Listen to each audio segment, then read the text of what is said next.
What's up, everybody? Esoteric Eddie here. Namaste. My guest today is an amazing friend that I've known for close to 2 decades now. It's got to be, and we're going to be talking about his journey with alcohol, skateboarding, exercising, and being a business owner, and many many other things. And with that being said, yo, Gabe, what's up, man? What's up, everybody? For those that don't know me, my name is Gabriel Lopez. Like Eddie said, just one of the kids on the neighborhood back home, back in San Diego. Nowadays, I'm out here in Miami, Florida, just living it up. Yes, sir. Yes, sir. And thanks to everybody watching on Instagram. And of course, this is going to go on YouTube later. So there'll be a lot more people watching this on YouTube later on.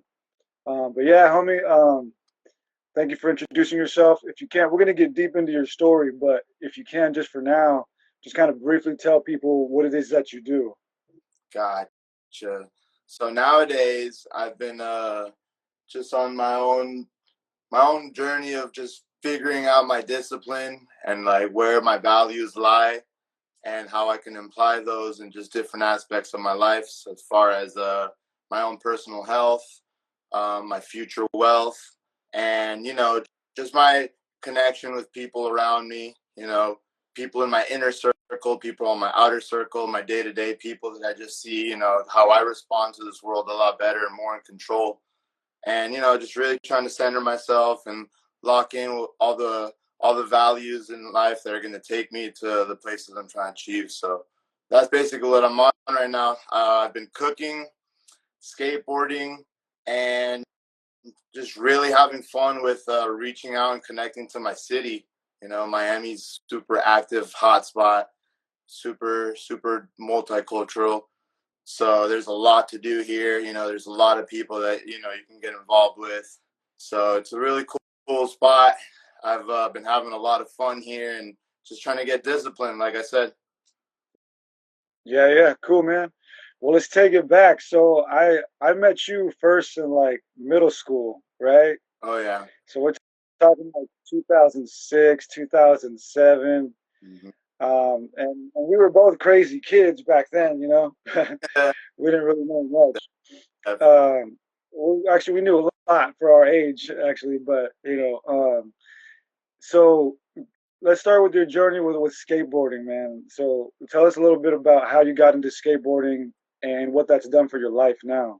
Cool. So skateboarding is definitely something special. Beforehand, I would do all sorts of other team sports, basketball. You grow up doing PE, and I've always been an athletic kid, but I just wasn't too well with team sports. I always felt like I always surpassed and overachieved and was really good at keeping myself in my lane. But something about playing with other kids was really hard for me to learn. So then I would always lean towards sports, that are more self-driven. I did tennis and swimming, things like that, really one-on-one, one against the sport type of thing. So then when I discovered skateboarding, that's as one as it gets. It's you and the skateboard, and, your ability to get things processed mentally is what, how people do these amazing stunts. So it was definitely one of the most challenging things I've ever encountered physically, that I just loved, because that drive of figuring something else out, challenging yourself to your last gasping breath. Everything about it is so thrilling, and there's no sugarcoating it. Skateboarding is one of the most badass things out there, and the people that do take it far, people that do push it to the extremes, it's very very impressive. So it's one of those things that as a young kid, it like once I grasped my attention, I couldn't like let it go. And I've had countless injuries and all of the above, head to toe, and I still couldn't see myself like separating from it. Yeah, how old were you when you started? The first time I was skating was probably around like 6 or 7 years old, just from like learning about it from kids on the neighborhood. And then I really got into it probably at the age of like 10, like 9 or 10, really, really got into it every day, after school, can I take it to school, all the above. So at a young age, for sure, 7 years old, the interest sparked, tech decks, were always relevant every birthday, Christmas, you know. So from then on, you know, your clothing and everything, and you know, everything about your lifestyle just starts drifting towards that little street culture, you know, street style, punk rock. It's a multi-diverse thing to be in. You know, it brings together a lot of different crowds of people. And, you know, the older you get, you see that and you're like, whoa, you know, you go anywhere, people are riding skateboards or something, you know, definitely influenced a lot. Yeah, and you're sponsored now, right? By a couple places or? Oh, yeah, right here in Miami. Check this out. It's called Yoint. Yoint. Yoint. My buddy started a skateboard company, and he was real passionate right from the get. You know, when I met him out here, I had to relate with people just like me, you know, get in where you fit in, coming from San Diego, moving to Miami. You know, I like went all over the city, hung out with all sorts of groups of people, this and that, trying to see where I fit in, not trying to just jump in whatever clicky thing that I see. And my buddy started something pure, you know, shout out to Yoint. It's real skater owned, skater raw, like core to it. You know, he really shows you what it is to be a skateboarder here in Miami, without the cinematography and without the excessive fly, you know, that you see on TV when people talk about Miami. You know, so super cool. Yeah, I want to get into your work with the children later, but just briefly, you also teach kids how to skate now, right? Oh yeah. So on top of him creating this skate brand, you know, it's not too easy just like getting by with selling T-shirts and boards and all the above. You know, he's really trying to make this a full-blown business to the point where it's like runs itself in a sense. So we started a skate academy, MSA, Miami Skate Academy, and that is like a little virtual platform that we've created. And you know, you log in and you reach out to the coaches, and you know, we teach kids how to skateboard all over the city. We pop up, you know, we could do like neighborhood sessions and skate park sessions, and we do a bunch of fun stuff. And you know, we created it into a self-sustaining thing where we have weekly skate lessons, you know, little summer camps, this and that. It's gotten pretty big. So making the whole aspect the saying that you can't skate forever turn into, you know, like I really can, because you know, we organize something that, you know, allows us to skate forever. Yeah, that's amazing, man. Before we move on to the next subject, I think it would be interesting to tell the story about when you broke your ankle, like in the same spot with the pentagram tattoo. Oh yeah, definitely. That was pretty wild. Pretty gnarly. So, you know, growing up, you know, especially like, you know, a lot of street culture, a lot of freedom, you know, a lot of influences, a lot of bad influences in the streets. And, you know, you always think you're made out of steel. So, you know, you live life fearlessly, carelessly, you know, oblivious to the danger. And danger is like around the corner. And, you know, for whatever energy that, you know, is holding on and valuing your life and taking care of your physical, you know, time here. You know, me as a kid, I didn't value that at all. So I was just living, you know, one day to another, fast, full speed. You know, you can only imagine. But anyways, I got a tattoo when I was 15 of a pentagram. My first tattoo. I have it on my ankle. I'll show you real quick. Super little simple lining. Definitely got it when I wasn't supposed to. You know, 15 years old. You know, someone from high school, living it up. You know, in the moment, but whatever. And it was just, you know, as a resemblance of being aware of evil. That was my way of like seeing it. You know, I was just like, damn, like, you know, life is crazy. You know, you're in that rebellious teenage state. You know, you think you're understanding things clearly. You know, you see the bad in the world with, you know, haven't seen the good. And yeah, that was my first tattoo of choice. It was just a symbol of darkness. Just, you know, me telling the world and telling the spiritual life that I'm aware of evil and how powerful it really can be. And, you know, to just be cautious of it. You know, not necessarily fear it, not necessarily embrace it, be cautious of its presence. It's like, you know, can go all sorts of ways. So yeah, that was definitely my first tattoo. And then, down the line, a few months later, just on a random little skate day, I just snapped my ankle like right on the spot, same spot that I have the tattoo of. And yeah, my ankle did a full 180-degree turn, bone snap, dislocated, internal bleeding, like 3 surgeries to fix it up, metal screws and plates and this, and turn it into this hunk of steel. And I still skate like hardcore to this day, and it's pretty wild. It's definitely was something that like, anyone could be like, oh, it's because you got the tattoo and this, and it's like I've always been the type that like that for sure has to have something. That was my first skateboarding injury, all of the above. Everything about it was wishy-washy. So it's pretty cool. I learned a lot from it. It's definitely tried to hold me back. I've still, improved tremendously in skateboarding and, being an athlete nowadays and just taking my health serious, like breaking my ankle like that. And then having other injuries down the line that weren't so serious, but like that one was a big like eye opener. So it's pretty crazy. Yeah, absolutely, man. Yeah, and sorry, I got some gardener here, so hopefully that's not too noisy in the background. But yeah, that's a wild story, dude. And to my understanding, you've been pretty consistent with uh, you know, not drinking a lot. Are you alcohol free now, or has it kind of just been? No, yeah, definitely alcohol free at the moment.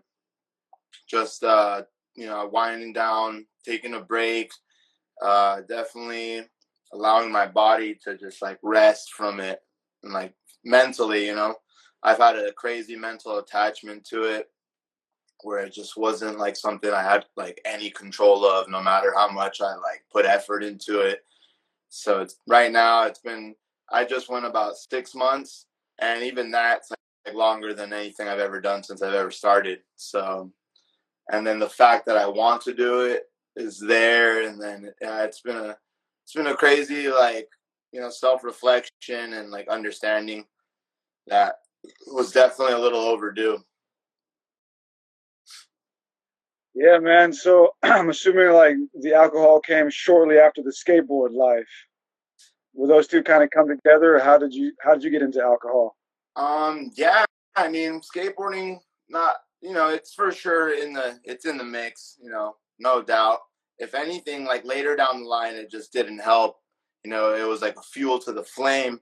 But at least in the beginning, just plain old simple, just being in high school, literally high school and girls and just trouble. And literally that's how I got introduced to a lot of things, is just being present in my community, and there's all sorts of groups in high school and this and that, and I've always been such a social butterfly in a sense, where I was always just all over the place, cool with everybody. I'd mess around with this crowd and this crowd and that crowd, and I've always been a lively person, so it was always there. you know Whoever I was hanging out with. And our school was like, dead center of town. So branched out, I literally get out of school and every day is a different story to tell. So Man, I know how it is. Yeah, it's interesting how like it's such a huge part of our culture, specifically where we're from. We just love to go to the certain areas and get drunk and chill. Um, it's interesting. Like ancient cultures, they would have similar ceremonies. I mean, things were more sacred to them, but I guess in a sense we kind of still have that in us as humans to like share ceremony. And for us, the ceremony was drinking 40s and smoking blunts. yeah, That's how we connected. But it's interesting, man. So for everybody listening, like for me to see Gabe like on this healthy lifestyle is really a trip, man. Because you were a wild one. I mean, you still are in great ways now, but back then you were definitely a wild one. Like yeah, like, like as many of us were. path. That's what I always tell people. Self-destructive path, literally just out of control fireball. But yeah, Yeah, man. dude. Yeah.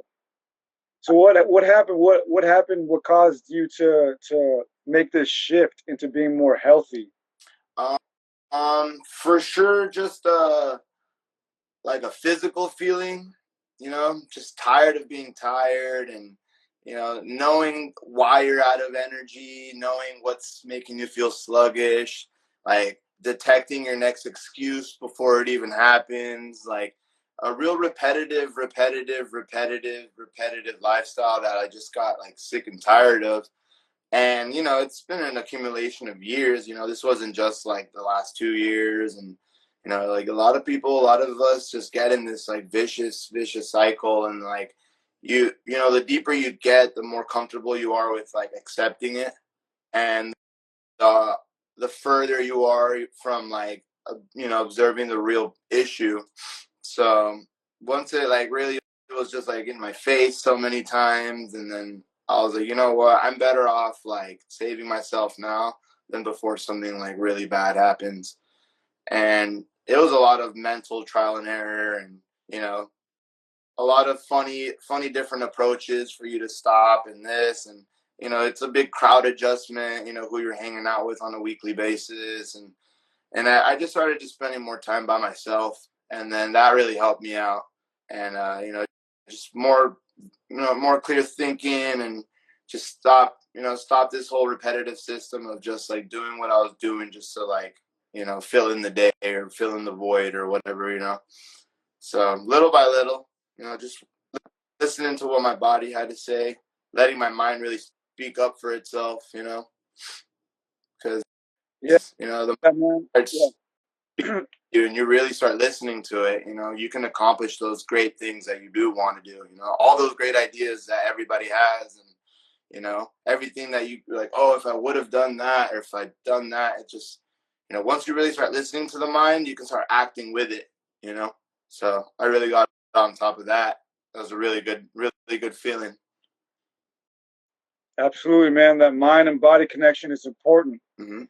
You know, we got to really tap into that deeper part of our subconscious and reprogram ourselves so that we can elevate and be that higher self that we want to be. Oh yeah, But definitely. I mean, yeah, man. So, learning about my physical body and learning about my mental state of health, and you know, making the separations when necessary, and then obviously, you know, empowering the connection when necessary as well. And you know, me starting my little business that I have going, I have a food business that I started. I've definitely brought so many creations to life, and like things that were unheard of out here. And it's been real fun experience. And like, you know, thinking about it, physically doing it, showing it to the community, it being a stable thing, it's wild, you know. It all starts here, and then you can really create anything out of it. So that's a real trippy high right there to get onto. yeah, man. We'll definitely get more into your business. Before we do that, though, I want to talk a little bit about your veganism because that's like a huge part of your life. Mm-hmm. How did that come about? How did you switch from being a non-vegan to a vegan, and what is that like for you now? Gotcha. So that kind of just like fell into my life, like, you know, just like anything else does, super randomly. I was like 18 years old, and at that age, just feeling lousy, like so lousy physically. Like I would literally go on just bingers. You know, weeks would go by without any sort of improvement. Like at such a young age, like literally just felt like I was blowing it. Had a lot to do with like alcohol, and then fast food, and you know, restless nights, and you know, blowing off school and this and whatever, just being a menace.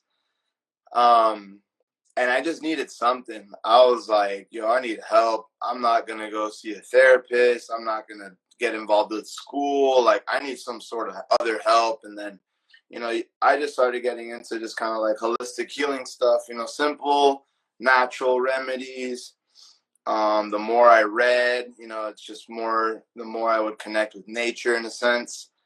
Um, Slowly but surely, you know, just getting away from heavily processed foods and fast food, freezer foods, you know, incorporating more, you know, like farm to table style lifestyle where, you know, you're getting veggies and stuff or locally, organically, whatever. And then, you know, slowly but surely I just started feeling better. Like, you know, in a year's times, you know, I was like, damn, I was still kind of dabbling with eating meat, with not for like a little bit of time, but just noticing how quick like new foods were making me feel better and this. So then I started doing the opposite, eliminating foods. You know, while I was incorporating new foods, I was eliminating foods, you know, doing my own personal research, hanging out with people as well that are on similar, you know, similar journeys.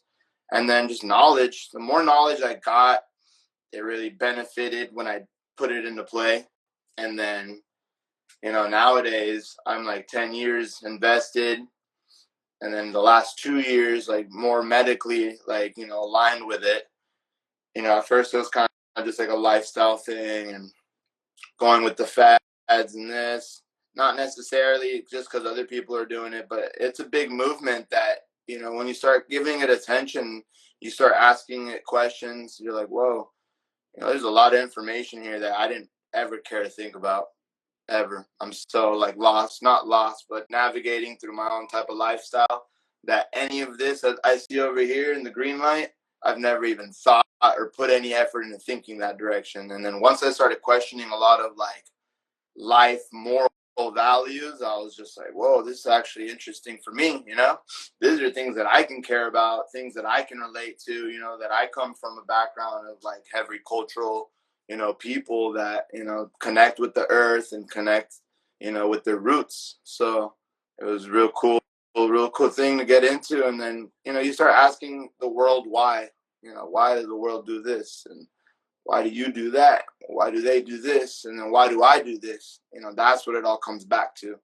Is like a self-reflection of you being present with the world.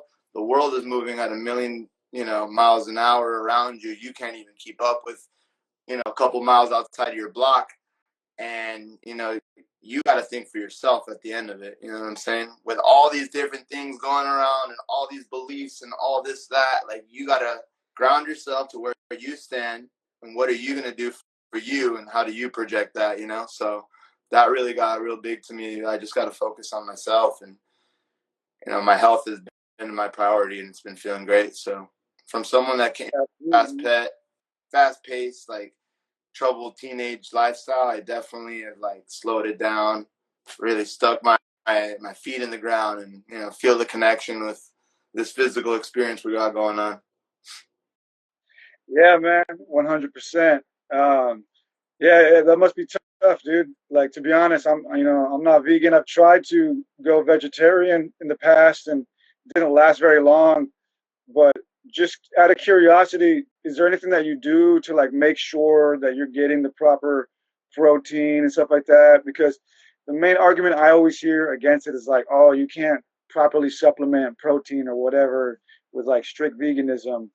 I hear things from both sides, so I'm just wondering if there's anything that you do or that to ensure that you're getting what you need. Gotcha. Yeah, I mean, I definitely have just having a great wide variety of foods, you know, from breakfast to dinner to desserts, you know. Um, People like to limit their activity and then they think that, you know, there's so many boundaries, but realistically, you know, the more I've found to like as a chef and the more I found as my own personal like self-reflection is that nothing really changes too much when you do go vegan. It's just learning about new ingredients and learning about new styles and where things come from, ethnic backgrounds. You know, a lot of cultures already by default just have a lot of, you know, native, primitive, you know, ways of preparing foods that just come from literally bush to table, bush to plate. So um, what I personally do is just I'm not a picky eater. Literally, I buy new things on a regular basis. I learn about things all the time. I love seeing, like I said, different ethnic styles of preparing things. We're all surface on this earth, and a lot of things are very, very native to your neighbor. You know what I'm saying? So it's like a lot of people eat pretty much almost the same, just with a little twist to it. You know, if it's a different type of rice, a different type of bean, a different type of bush, a different type of herb, you know, it's all the similar stuff. You know, and there's such a variety of it. Like I couldn't tell you numbers, but there's so many edible plants in this world compared to like you could say any mammal or anything edible too, but it outnumbers it by a lot. There's more plants than there are bugs, and there are, mammals, and there are sea creatures that we know. But yeah, definitely, that'd be my main tip. If people that are worried about getting all your nutrients, is just having a wide variety to eat. Yeah. Absolutely, man. Yeah, that's great advice. And so now you own a business. You have a business, a vegan business, Mm-hmm. and that's pretty rad. It's pretty rad to be as young as you are and to be starting a business. And I think that's important, man. I think it's important for all of us to try at least to start a business, anything, so that we can be sovereign and have that secondary income, that so we're not depending on a check, depending on somebody else. Mm-hmm. So how did that come about? All right. So it's actually super awesome. When I first moved from San Diego to Miami, I already knew I wanted to get in where you fit in. That's always been my mentality when I'm moving and when I'm on the road. And, if I pop up from one place to another, real quick, get in where you fit in. And, I got myself a couple little vegan gigs, working at little kitchens and this and little restaurants, got the feel for like management positions and, having that boss and having the employees and being the middleman of it. And I got a good taste of like what the business is like. So after a couple of jobs, you see a repetitive system that you're in the system, you're always going to work for somebody. Your word only gets you this high. Your drive is always surpassed. Your passion, is valued on a small spectrum. So all that just really hurts. I've washed a lot of dishes, in other people's establishments, and just really had those times of thinking like, damn, like, you see why people get stuck, and you see why people spend like X amount of time at certain jobs. And I just like knew the only way out was to stop doing it for someone else and just do it for yourself. And, once you really see that and that's clear, you got to find something to do. And, whatever your hobbies are, whatever it is that, your interests are, it's profitable. We live in like the craziest day and age where everything is so profitable, and with the right push and the right start, and once it stays in motion, it's just like checking up on it here and there and making sure it's living the way it's supposed to. Just like planting something, you plant something and you're hopeful, and you do the steps required, and then life grows. And just like that, you start a business, and with all the hope that you have and all the resources that you're accessible to, anything is possible. And people always will tell you that. You'll see it on the back of a carton of milk, and it'll go past your head. But put yourself in that position and create something and watch it grow and push it and really like care for it, and it'll just switch it up. The perspective of those things really get put into play, and then it becomes an awesome challenge. Like right now, every day is a whole different, have to find a way to resolve a new situation or new something. And it's been a great challenge so far. And at the end of it, it just all lies back on you. So that's been really satisfying. Yeah, man, absolutely. I'm kind of in the same boat right now. I've been self-employed as a plumber for like the past couple months, and every day's new. So it's like I got to go out there and secure my bag. Secure my meal. Oh, Myself. you got to promote yourself. You got to have clients. You want repeating clients. So you definitely got to go out there and tie the strings. And make sure that all the bonds are well connected, and you're branching out with connecting roots, and everything just has to you're in control of just like resting in the right direction. So that's cool that I could definitely see like the challenges that you can come across and this and that from your perspective, and that's awesome, man. It's good to hear. Thank you. So let's get a little bit into the Skate Academy. I know we talked about it a little bit earlier, but how does that fit in with everything you're doing? I mean, it seems like you're pretty busy. You got the business, you're doing the Skate Academy. God, How do you manage all these things? everyone's goal, once you get on this entrepreneur style lifestyle, you definitely want incomes coming from different directions. And, I've reached the point in my life where I noticed that I wasn't managing my time so carefully. And maybe I was wasting time in a sense. And, at this day and age, I'm about to turn 28 this year, or in the next 2 weeks, this month.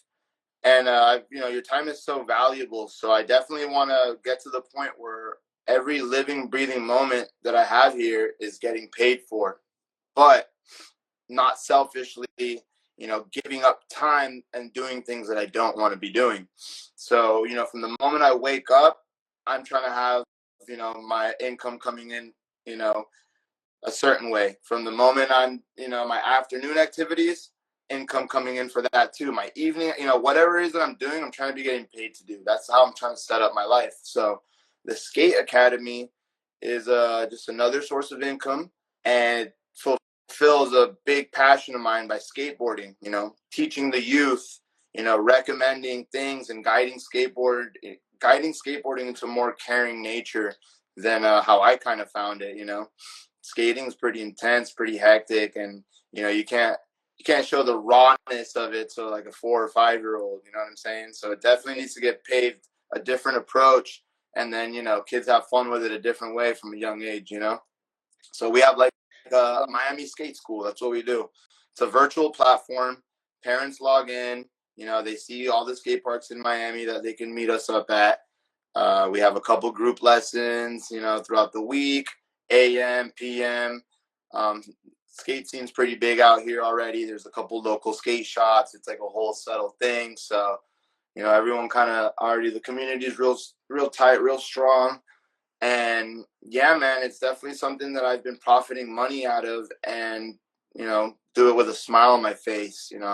I'd be having a long day, but as soon as I go out to hang out with kids and skateboard, all that goes over. And then at the end of my skate lesson, we cashed out. So it's a great thing to just like, the main message is that you can live a lifestyle, and every hobby that you participate in, you could be profiting money out of it, So. Yeah, man, I think that's wonderful, and some people out there, they're kind of haters, and they get down on people for making money off of what they do, but people wake up every day relentlessly to go to jobs they hate for people that could care less about them, so to be able to wake up and do what you love and receive reward for that, that's a blessing. That's a beautiful thing. Yeah. And that's natural. It's natural. We've been doing this forever, with trading services, trading goods, and Exactly. and that's just where we're at today, man. So I think that's really cool that you found a way to live your life in a way that you're doing what you love and you get rewarded for it. Mm-hmm. Yeah, and that's the point of the message too, because that's how I kind of start my day. So I wake up in the mornings and I work on my food business. Boom, boom. I'm prepping, I'm cooking, I'm doing my thing. I'm organizing orders. I'm getting orders ready for delivery, whatever. And then boom, the afternoon comes. Prepare myself a little lunch. Head out. I got my skate lessons lined up. Boom, boom, boom. I'm already half the day. Just switch jobs. And then after the skate lessons are over, I get back to work on my other stuff, and it just keeps my mind going. It keeps my productivity going, and it's just like my interest. My interest is constantly getting fed by the things that I like, and that's the main message. Because you can have your $1 million idea, you can have your awesome, beautiful lifestyle thought out, but if you're not actively working on it, actively feeding those ideas, it's always going to stay in the back while you're doing something else, because you're too preoccupied, you're too busy, you're too with whatever else that you're doing that's getting you by, So. Yeah, man. And you're also pretty big on exercise these days. See you working out a lot. Yeah. Oh, Definitely. How did you get into that? And how do you manage that with everything that you do? That's actually another thing I'm trying to get into is personal training, and linking up with my neighborhood gym. I've already trying to get in a little part-time there as well, just to continue what I'm trying to explain to everybody, that from one activity to another, make sure I can profit my time, and my time is valued. by my surrounding and in a physical state, So I'm definitely working on that. Trying to incorporate, another income out of that. But for my own self-reflection, it's been a great experience to have more discipline, put my mental thoughts into the physical world and, keep up with a physical lifestyle that your body demands. Everyone's body demands to move. It's required for growth. It's required for longevity. So I've learned that, it's very important, even if it's on the minimal scale. If you're giving yourself 20 to 30 minutes, but, you're giving yourself something well worth it on a daily basis, you're already doing a lot more than your average person and a lot more than, what you owe yourself. So even the smallest things, go a long way. For sure, man. I also want to talk about your appreciation and respect for animals. I see you post a lot about animals and respecting them from the vegan perspective. And I think that's really cool. That was actually one of the reasons why I went vegetarian a while back. Well, there were two reasons. One reason is I watched this documentary and I got mad after I realized how long the system had been poisoning us. Even before we had been born, the food industry had already been corrupted. So I got mad, and so I went vegetarian um, as like a protest, personal protest. But then I slowly transitioned to understanding the animal side of it, and I got a lot of love for animals too. You know, and every time I eat, meats or whatever, I feel terrible for that. Like I really do. And so I really appreciate how much love and respect you have for animals. And if you could, I'd like you to just talk about that a little bit. What's your perspective on the animal industry within the foods that we eat? Um, yeah, I mean, it's like a whole pyramid. It can branch out so many different directions and different ways. Um, Overall, the animals, they can't speak up for themselves. We're on this crazy like loop cycle, demand circle, over demand too, because nowadays we're already at the point where our society is almost 50% obese. That's wild. So that right there, with that, even if it's a little bit less, even if it's not yet at the 50 mark, it's on its way there. Where children are obese, men are obese, women are obese, your grandparents are obese, everybody, and that's an over demand. There's no need for people to overeat, to overstock up, and that could be a personal thing, a personal statement, but from the statistics board, everything is overly processed, and that's the main thing where it gets into the animal abuse, because these animals are just getting placed to fill in that void. So it's like we're at an overproduction, over demand, and then who has to pay for it? On top of people suffering with chronic illness, the animals are the ones that pay for it right off rip with their life. And the same way that you value your life or your pet's life or your, cousin's life, if you're a spiritual person and you believe in just life in general, you think outside the box and you try to put yourself in perspectives of things that you can't even like wrap your mind around. You slow things down. You're not so caught up in how society works, and you question why they do certain things. And there's certain ways of preparation, and I just started questioning a lot of things, and then being present and being mindful about it, understanding that people value life differently and learning their values and not being stubborn, because anyone could be quick to blind an eye, at whatever is their convenience, so just being understanding, listening. I'm the type of person that I will listen to you, and then once you're done speaking out, I can reflect on, and then those useful tools help me learn a lot, and knowledge is power. So, feeling powerful with what I've learned, and, that my values and my morals, and seeing the value of a life, that isn't, you know, able to speak for itself. So it's pretty cool. I just learned a lot about myself too, just questioning things. Yeah, absolutely, man. Well, damn, Gabe, it's been real cool. And again, everybody listening, understand this is my friend here. We go back to middle school, almost 2 decades, and we were wild young men. And Gabe specifically, being a skateboarder out there, and we partied a bunch. So for me to see him going from that crazy young dude to now this strong, healthy, like conscious young man is really a trip. And it's these thoughts and these philosophies and these practices that Gabe is going over that will help us fight the system, and become sovereign. The more we question things, as Gabe is saying, and the more we become independent, the easier it will be for all of us to connect and break away from the central matrix, if you will. Mm-hmm. But Gabe, man, I just want to thank you so much, dude. If you like, go ahead and give some closing thoughts, and also tell everybody where they can find your businesses and your skate academy and your personal social media, if you like. Cool. Yeah, so right now I've been living in Miami, and definitely my virtual platform is To The Roots. It's the number 2, The Roots, with 2 S's at the end. And that's my food page. And then Yoint is our skateboarding platform. That's the main picture of like what holds our skate community intact for me and my friends.